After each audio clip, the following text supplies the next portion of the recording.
In our last 4 sessions, we read a letter from a veteran who was horrified at what he had seen in the Iraq War. I suggested that he learn to see the events in the world in a new way, as opportunities for all of us to learn what matters most, to be unconditionally loving and to be happy.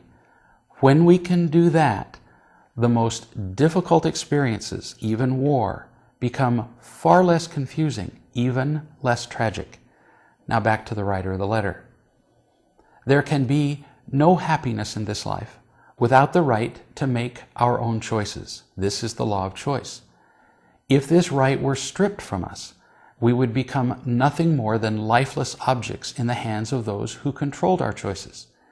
It should be obvious that if we have the right to make our own choices, everyone else must have the same right, even when they choose badly.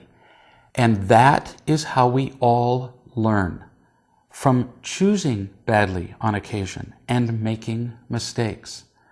When we understand the necessity of making mistakes, we no longer see the cruelty of others as monstrous. Instead, we recognize that people are unkind and even cruel and violent only because of a lack of real love in their lives. And we realize that in the process of their learning to be loving, they often must make terrible mistakes that affect others, including us. This does not excuse their behavior, but it does give us the wisdom to see them in a much more compassionate and understanding light. I have received letters from many men and women who have served in combat, as well as those who have been the victims of violence of many kinds, physical abuse, rape, sexual abuse as children, and so on.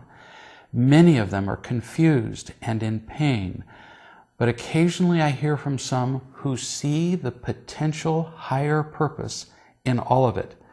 Recently, I received the following message from a young man who served in Iraq, possibly at the same time as yourself. He said this, quote, "Although I saw a great deal of destruction and death, I also learned in a powerful way that all men are my brothers. As I fought my way across Iraq prior to a battle, I saw thousands of men and women gathered in prayer, with their arms wrapped around one another. And they didn't just pray for their own protection. They also prayed for the safety of the enemy soldiers, that they would be able to return home to those they loved. Sure, I saw many horrible things happen, but I also saw men discover the greatness of their spirits in ways they would not have known without these extreme circumstances. Many men came away from their time in battle with a love for their fellow men and a gratitude for the intensity of the lessons they learned. I wonder if we didn't actually need these bad experiences to learn what we did." End quote. Never give in to hating those who have behaved badly. Instead, believe that they have done the best they could with what they knew and what they had at the time. Allow them their mistakes as they learn, and recognize that in hating them, you will only continue and worsen the lack of real love that is at the root of all unproductive behaviors. If in every experience of your life you can remember the ultimate goal of learning to be loving and happy, you will not have bad experiences.